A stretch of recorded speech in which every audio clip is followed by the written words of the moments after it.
No deberíamos tener miedo a la muerte, sino a no empezar nunca a vivir. Marco Aurelio. El miedo es un arma de doble filo. Por un lado, es una emoción que nos alerta de posibles amenazas. Tenemos miedo de la oscuridad porque nuestros ancestros eran especialmente vulnerables por la noche o en lugares donde no podían ver con claridad.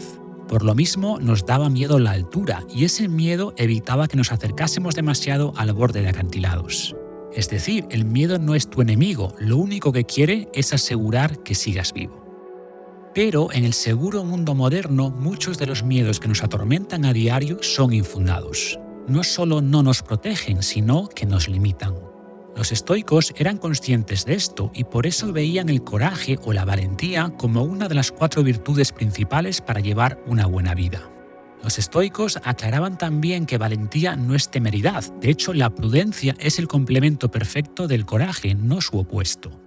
Coraje es dominio del miedo, no ausencia de miedo. Séneca. Además, la virtud de la sabiduría nos permitirá saber cuándo escuchar a nuestro miedo y cuándo ignorarlo. Como digo siempre, no existen emociones malas, existen malas respuestas a esas emociones. Ignorar el miedo o actuar a pesar del miedo no implica que éste desaparezca. El miedo seguirá ahí, será siempre tu compañero de viaje, pero simplemente no le permites tocar el volante. Repito, el miedo es el compañero, no el conductor. Puedes escuchar su opinión, pero no le permites marcar la dirección.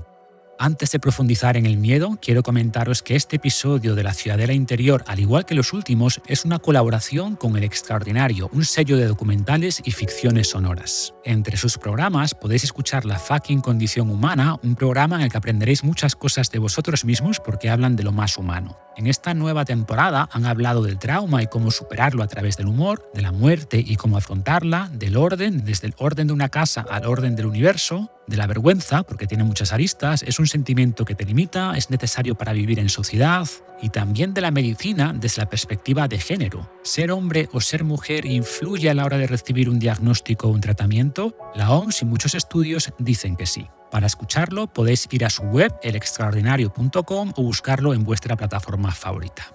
Os recuerdo también que esta miniserie de La Ciudadela Interior está patrocinada por mi libro Invicto y podéis apoyarme comprando una copia o si ya lo habéis leído podéis comprar una copia para alguien a quien penséis que le puede ayudar. Podéis ir a fitnessrevolucionario.com/invicto y ahí tenéis tanto el programa digital, que incluye el libro digital, el audiolibro y el cuaderno de trabajo. Tenéis también el enlace para comprar el libro físico, por ejemplo en Amazon. O tenemos desde hace poco la versión en tapa dura, que quedó muy bien y que está disponible en tiendafitnessrevolucionario.com, todo junto, tiendafitnessrevolucionario.com. Y una última forma de contribuir es dejando un comentario del libro en Amazon, que siempre ayuda. Y sin más, hablemos de cómo combatir el miedo. Debemos entender que tener miedo es normal, es una emoción automática que no podemos evitar. Lo que sí podemos evitar es que ese miedo nos frene o nos desvíe, porque muchas de las cosas más valiosas de la vida están al otro lado del miedo. A continuación, veremos una especie de metodología para enfrentar nuestros miedos basada en las ideas del estoicismo. El primer paso será identificar el miedo con claridad. El segundo, explorar y cuestionar el miedo. El tercero, diseñar un plan. Y el cuarto paso, actuar. Si todo va como esperas, la cosa podría terminar aquí, pero en la vida las cosas no siempre salen como deseas. Por eso terminaremos con ideas que te ayudarán a reponerte del golpe si finalmente tu miedo se materializa. Por último, leeremos un fragmento de una de las cartas de Séneca a Lucilio, titulada Sobre los miedos infundados, y que a pesar de haber sido escrita hace 2000 años, sigue igual de vigente en la actualidad. No es porque las cosas parezcan difíciles que no nos atrevemos, es porque no nos atrevemos que las cosas parecen difíciles. Séneca. El primer paso, como siempre, es definir con precisión el origen de la emoción.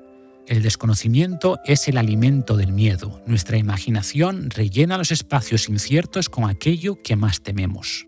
Las películas más terroríficas no son las que muestran más detalles de los monstruos, sino las que dan más libertad a nuestra imaginación, porque cada persona crea en su mente eso que más le asusta. El miedo es muchas veces una respuesta a lo desconocido y la mejor forma de reducir el miedo es iluminándolo. Tememos la oscuridad hasta que encendemos la luz. Los estoicos usaban la analogía de una máscara. Cuando vemos de repente a una persona con una máscara, nos asustamos hasta que entendemos que detrás de la máscara hay simplemente una persona, no un monstruo. Debemos quitar la máscara de todas las cosas, no solo de las personas, y veremos su apariencia real. Al hacer esto, entenderemos que no hay nada en ellas que debamos temer, más allá del propio miedo. Séneca. El primer paso para retirar esta máscara es describir lo que nos da miedo de manera objetiva y con distancia cognitiva, una técnica que explico en el libro Invicto. Una forma de aplicarla es imaginando que es otra persona la que está en tu situación. ¿Qué le aconsejarías? Al pensar en otra persona, se reduce la actividad en la zona más emocional del cerebro y se potencia en la zona racional, justo lo que queremos en este momento. Intenta poner en palabras el miedo que se esconde detrás de tu ansiedad emocional. Cuanto mejor conozcas tu miedo, menos poder tendrá sobre ti. Intenta responder a estas preguntas. ¿De qué tengo miedo realmente? ¿Es miedo al fracaso? ¿Es miedo al rechazo? ¿Qué es lo que realmente temo? Clarifica también las peores consecuencias si ese miedo se materializase. De hecho, los estoicos recomendaban reflexionar sobre el peor escenario, una técnica denominada premeditatio malorum o visualización negativa. Paradójicamente, visualizar con claridad tus miedos puede ayudarte a reducirlos. Te enseña a ver el miedo con desapego, restándole además el factor sorpresa. Familiarizarte con el peor resultado te hace ver que con frecuencia la imaginación exagera la realidad. ¿Cuántas personas han pasado por tu peor escenario y lo han superado? Seguramente muchas, y si ellas han podido, probablemente tú también. Somos mucho más fuertes de lo que pensamos y visualizarnos lidiando con nuestros peores miedos los reduce. El único luchador que empieza la pelea con confianza es el que ha visto su propia sangre, el que ha sentido en sus dientes el puño del contrincante, el que ha sido tirado y golpeado, de cuerpo, pero no de espíritu, el que tantas veces como se cae, se vuelve a levantar, más desafiante que nunca. Séneca. Adopta una postura desafiante ante los miedos. Transforma el «y si pasa» en «y qué si pasa». En la mayoría de casos, las cosas que nos asustan no son tan malas como pensamos. ¿Y qué si suspendes el examen? ¿Y qué si tu pareja te deja? ¿Y qué si tu proyecto fracasa? Lo pasarás mal un tiempo, sin duda, pero saldrás adelante. En resumen, no se trata de adoptar un optimismo ciego pensando que nada malo ocurrirá, sino de confiar en tus capacidades para lidiar con lo que ocurra. No temas el futuro, lo enfrentarás con las mismas armas con las que enfrentas el presente. Marco Aurelio. También puedes adoptar una postura de agradecimiento hacia el miedo, porque si el miedo no existiera, tendrías mucha más competencia. Mucha gente con más talento y capacidad que tú nunca se atreverá a dar el salto por culpa del miedo. Por eso, el coraje es con frecuencia más importante que el talento. Mucha gente se echa atrás por el riesgo, por el miedo al esfuerzo, por el miedo al fracaso. El miedo te permite aclarar si deseas algo de verdad. El miedo apunta muchas veces hacia las oportunidades de crecimiento. La pregunta es, ¿qué vas a hacer con esa oportunidad? En resumen, definir lo que tememos y los peores escenarios nos permite convertir miedos abstractos en riesgos concretos que podemos evaluar y en muchos casos mitigar al incluirlos en nuestro plan. Pero antes de trazar este plan, debemos explorar los miedos un poco más. Tememos muchas cosas simplemente porque no las examinamos. Temblamos y nos retiramos como soldados asustados que huyen al ver una polvareda, aunque haya sido levantada por ganado, o que se asustan por rumores falsos del enemigo. Séneca. Una vez que tenemos claridad sobre nuestros miedos, debemos explorarlos. Puedes hacerte, por ejemplo, las siguientes preguntas. ¿Cómo de probable es que ocurra eso que temo? Mucha gente tiene miedo a volar, a pesar de que el riesgo de sufrir un accidente aéreo es bajísimo, muy inferior al de un accidente de coche. O como digo en Invicto, tenemos mucho más miedo de las agresiones de otras personas que de otros tipos de muerte. Pero en realidad muchas más personas fallecen por enfermedades causadas por sus propios hábitos que a manos de otros humanos. Si mejoras tu dieta y haces ejercicio, reducirás tu riesgo de mortalidad mucho más que instalando en tu casa el más avanzado sistema de seguridad. Son más las cosas que nos asustan que las que nos dañan. Sufrimos más en la imaginación que en la realidad. Séneca. El conocimiento reduce el miedo, la información desplaza a la imaginación. Nuestra mente gravita con frecuencia hacia el peor escenario, por poco plausible que sea. Y eso no es necesariamente malo, es de nuevo tu buen compañero el miedo ayudándote a identificar amenazas, esa es su labor. Pero la tuya es preocuparte solo de las amenazas reales y seguir avanzando en la dirección que deseas. Muchas veces lo que nos da miedo en realidad es el fracaso, y ni siquiera al fracaso en sí, sino a fracasar delante de los demás, a que ese fracaso sea público. En estos casos debemos preguntarnos si nos importa más nuestra vida o la opinión que los demás tienen de ella. La opinión más importante sobre tu vida es la tuya. Séneca. En este paso puedes también cambiar el miedo. En vez de pensar únicamente en el miedo de que ocurra eso que temes, piensa en el miedo de que nada cambie, en el miedo de seguir como estás. Empezamos este episodio con la cita de Marco Aurelio, que decía que debíamos tener más miedo a no empezar nunca a vivir que a la muerte en sí. Y eso es lo que hace muchas veces el miedo, evita que vivamos la vida que queremos. Como decía Benjamin Franklin, muchas personas mueren a los 25 años, pero las entierran a los 75. No es una muerte literal, obviamente, pero puede ser algo peor, una muerte en vida, una vida no vivida. Recuerda que lo que no estás cambiando es lo que estás eligiendo. Prueba a sentir miedo por el arrepentimiento. En los años 90, Jeff Bezos, el fundador de Amazon, tenía un trabajo muy bien remunerado y dudaba sobre dejarlo para crear una nueva compañía para vender libros online en los albores de Internet. Era una apuesta muy arriesgada y para tomar la decisión se proyectó a cuando tuviera 80 años, miró hacia atrás y se preguntó: ¿de qué me arrepentiré más? ¿De haberlo intentado y haber fracasado o de no haberlo intentado nunca? Aquí podemos aplicar el concepto estoico de memento mori. Recordar que un día morirás te puede dar el coraje necesario para tomar decisiones importantes. Bronnie Ware, una enfermera de cuidados paliativos australiana, recopiló los 5 arrepentimientos más comunes de la gente en su lecho de muerte. Y el principal arrepentimiento fue el siguiente: Ojalá hubiese tenido el valor de vivir una vida fiel a mí mismo, y no la que otros esperaban de mí. Si nunca necesitas valentía en tu vida es porque es muy aburrida. Ponte en situaciones que te obliguen a ejercer valentía. Y de nuevo, recuerda que valentía no es temeridad. Para terminar este proceso de clarificación, te recomiendo hablar con personas que ya han recorrido el camino. Seguramente puedan decirte cómo se ven las cosas desde el otro lado y los peligros reales que existen en el camino. También es posible que después de realizar este análisis la decisión sea que el riesgo es demasiado alto o que no es el momento, pero al menos es una decisión razonada y no causada por miedos abstractos. Y recuerda que no tienes por qué tomar decisiones drásticas de un día para otro. En vez de dar un salto al vacío, puedes construir un puente gradualmente, tabla a tabla. Y de ahí la importancia del siguiente paso, crear una hoja de ruta. Es el momento de pasar de la emoción a un plan de acción.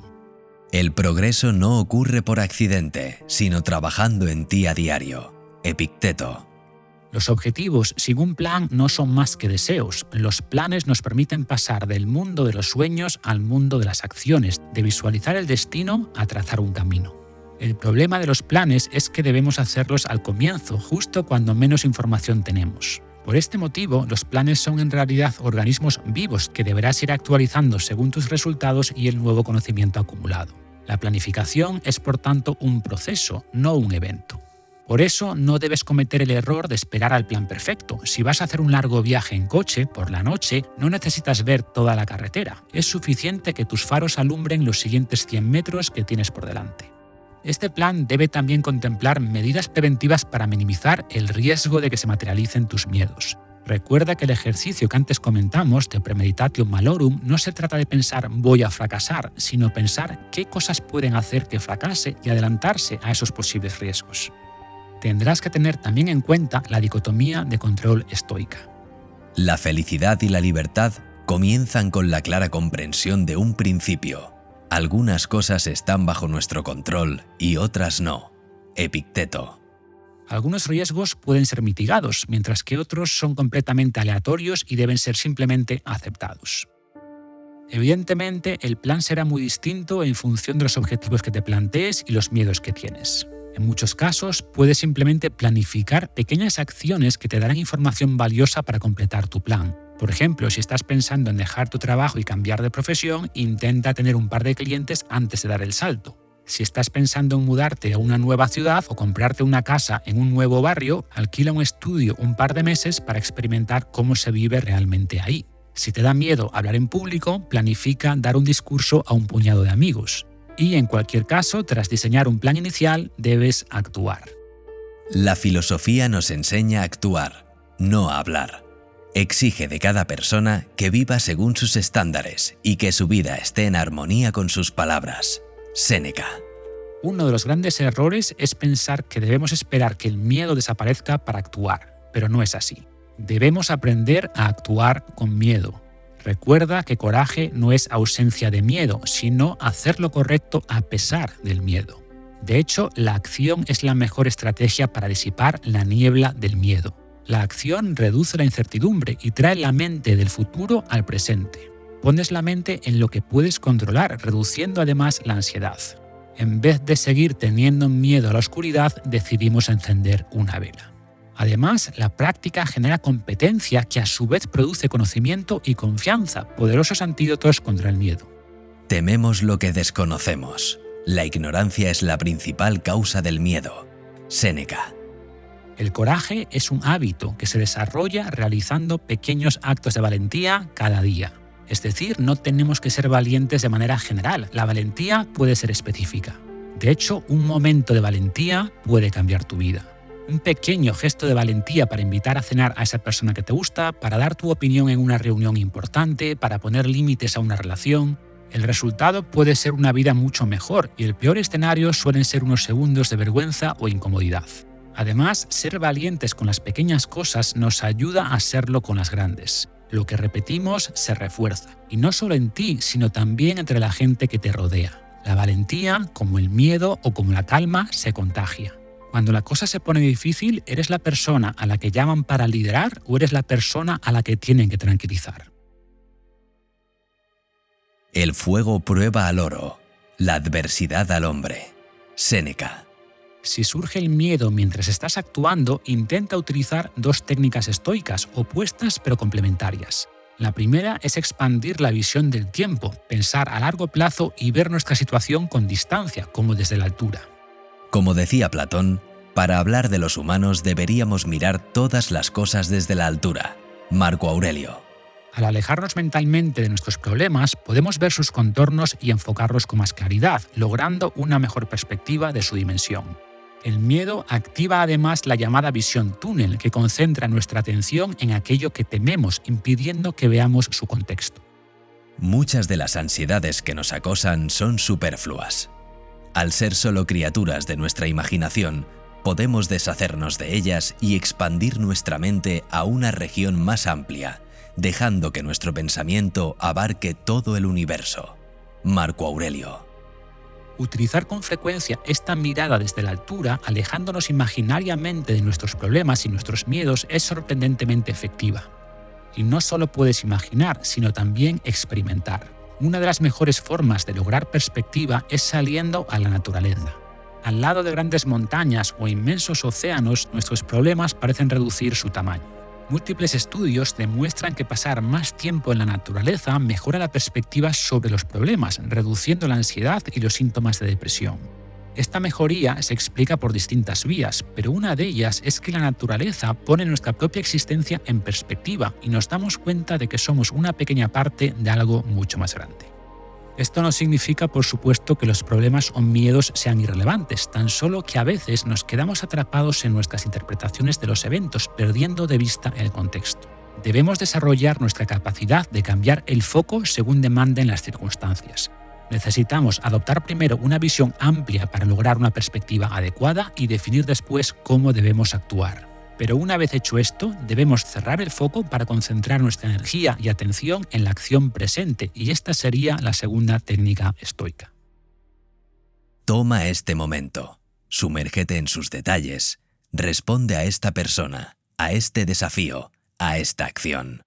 Deja las evasiones, deja de buscar problemas innecesarios, es hora de vivir para habitar por completo la situación en la que te encuentras ahora. Epicteto. Si te centras en el presente, en hacer lo mejor posible la acción que tienes delante de ti, los miedos por los acontecimientos del futuro se disiparán. Ahora mismo, en este momento, por breve que sea, todo está bien.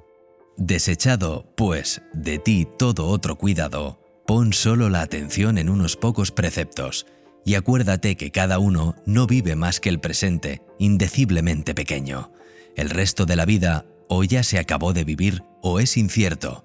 Brevísimo es, pues, el instante que cada uno vive, brevísimo el espacio donde habita, brevísima la fama de la posteridad.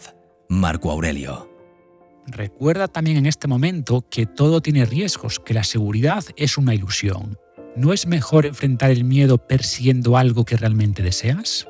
Pero, como decían los estoicos, nadie garantiza que las cosas saldrán como tú quieres. Puedes tener el mejor plan y ejecutarlo a la perfección, pero el resultado final dependerá en parte del azar. Para reflejar esta realidad, los estoicos usaban con frecuencia la llamada upexairesis, que podría traducirse como cláusula de reserva. Más tarde, los cristianos, influenciados en muchos ámbitos por los estoicos, añadían D.V. al final de sus cartas, Deo volente o si Dios quiere. Cruzaré el océano si nada me lo impide. Séneca. Por un lado, estamos reconociendo que al menos una parte del resultado escapa de nuestro control. Esto nos ayuda a despegarnos del resultado concentrando los esfuerzos en las acciones que están en nuestras manos. Si hiciste lo correcto, debes estar satisfecho independientemente del resultado. Reducirás además el riesgo de que malos resultados dañen tu autoestima al entender que el resultado final no es un reflejo de tu valía. Hay infinitos factores fuera de tu control, unas veces caerán de tu lado y otras veces no. El hombre sabio mira el propósito de todas las acciones, no sus consecuencias. Los comienzos están en nuestra mano, pero la fortuna determina el resultado, y eso no tiene ningún poder para cambiar mi veredicto sobre mí. Séneca. Y si las cosas no salen como esperas y tus miedos se materializan, es el momento de aplicar los principios estoicos para vencer la adversidad. Eres desafortunado porque no has sufrido adversidad. Has pasado tu vida sin un oponente y nadie sabrá de lo que eres capaz, ni siquiera tú. Séneca.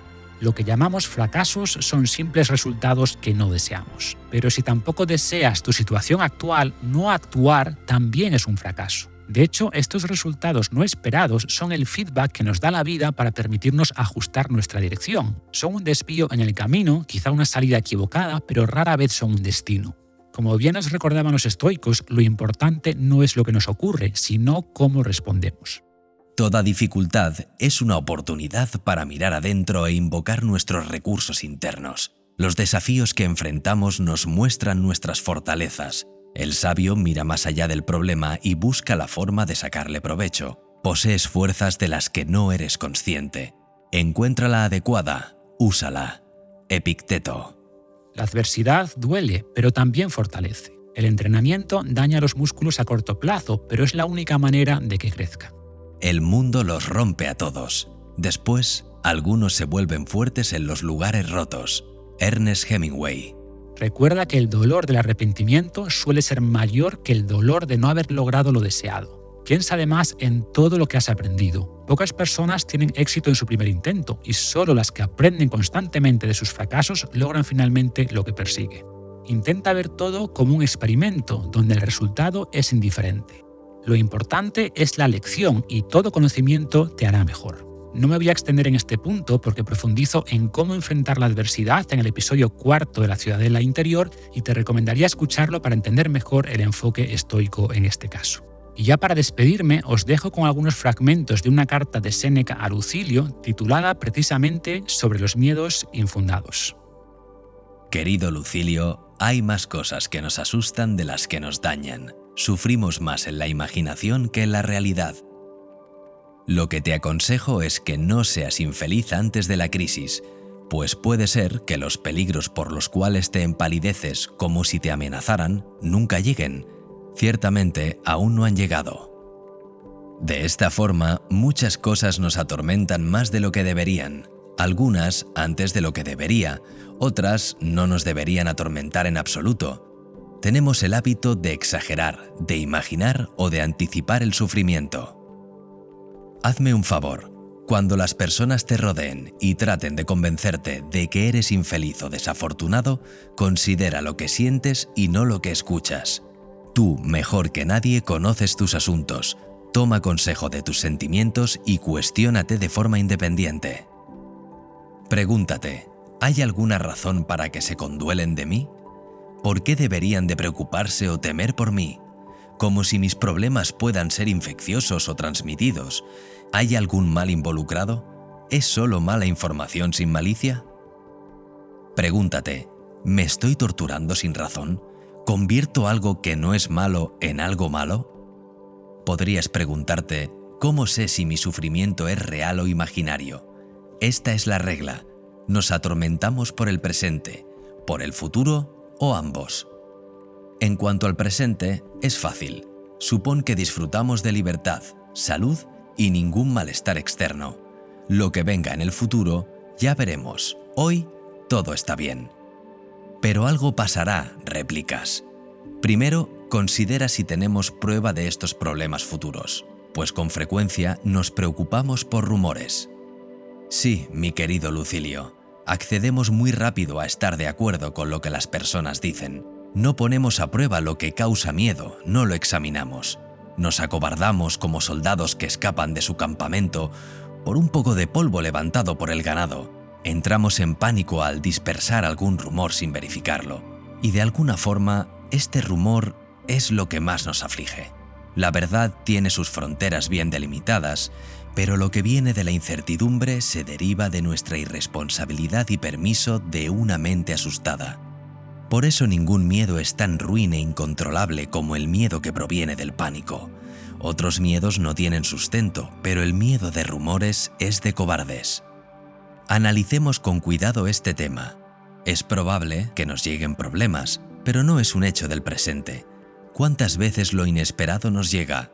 ¿Cuántas veces lo esperado no sucede? Incluso si llega, ¿para qué correr a alcanzar tu sufrimiento por adelantado? Cuando llegue, podrás sufrir.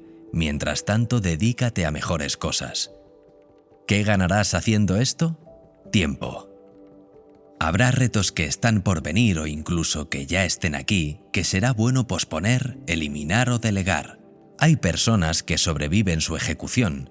Hay espadas que fallan incluso ante la garganta de su víctima. Incluso la mala fortuna es cambiante. Quizás algo malo llegará. Quizás no. Por ahora no está aquí. Así que dedica tu tiempo a mejores cosas. Si nos quedamos en nuestros miedos, no vale la pena vivir y no habrá límite a nuestro sufrimiento.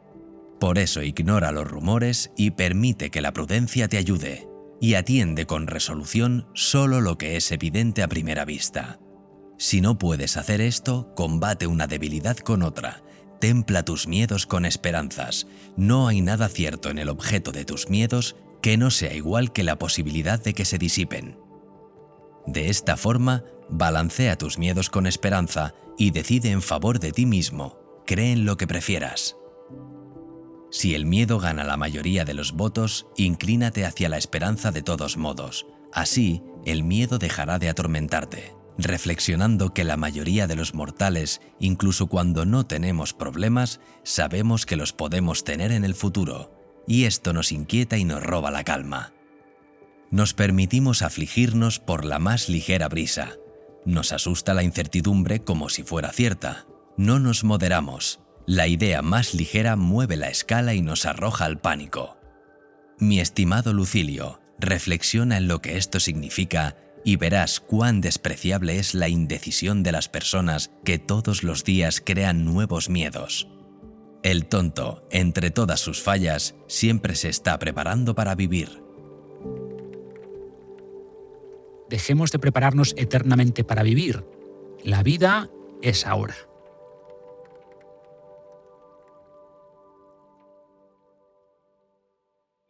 El extraordinario. El extraordinario. Extraordinarium.